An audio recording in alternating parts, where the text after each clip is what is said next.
কি বলো, এই চশমা চোখে দিলে আমি ভবিষ্যৎ দেখতে পাবো? মালকিন চা। দেখতে পাচ্ছি না স্বামী স্ত্রীর কথা বলছি, তুই চাকর হয়ে না বলে ঢুকে আসিস কেন?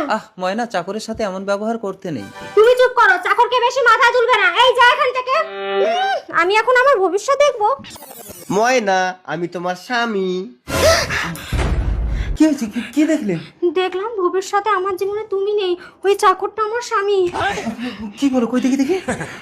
রুকো যারা। আপনার আঙ্গুলটা কি সত্যি পচে যাবে আমার এই পবিত্র কোরআনকে একটা লাইক, একটা কমেন্ট আর একটা শেয়ার করলে? কমেন্টে বলেন আমি ব্যাগ দিয়ে আসবো ইনশাল্লাহ।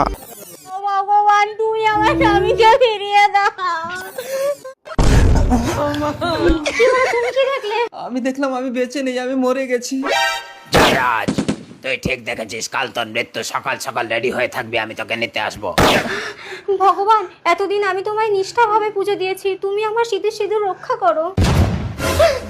ভগবান, আমি থাকতে যমরাজের বাপও তোর স্বামীকে নিয়ে যেতে পারবে না।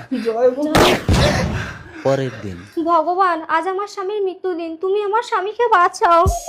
ময়না, আমি মরিনি। চাকর, তোর এত বড় সাহস, তুই আমার স্বামীর সাথে আমাকে জড়িয়ে ধরিস? আজ আমার স্বামীর মৃত্যুদিন, তাহলে আমার স্বামী কি মারা গেছে? স্বামী, স্বামী। যমরাজ, তোর স্বামীকে আমি তুলে নিয়েছি। ভগবান, তোকে শাখা সিঁদুর কিছুই পরিত্যাগ করতে হবে না, ওটাই তোর স্বামী। কি বলছো ভগবান? হ্যাঁ, যমরাজের হাত থেকে তোর স্বামীকে বাঁচানোর জন্য তোদের বাড়ির চাকরকে তোর স্বামীর রূপ দিয়েছি আর তোর স্বামীকে চাকরের রূপ দিয়েছি। কি যমরাজ? না, আমি না। যমরাজ ওই চাকরকে তোর স্বামী ভেবে তুলে নিয়ে গেছে। ভগবান, তুমি আমার স্বামীর রূপ ফিরিয়ে দাও। যমরাজ যে রূপ নিয়ে চলে যায় তাকে আর ফিরিয়ে আনা যায় না।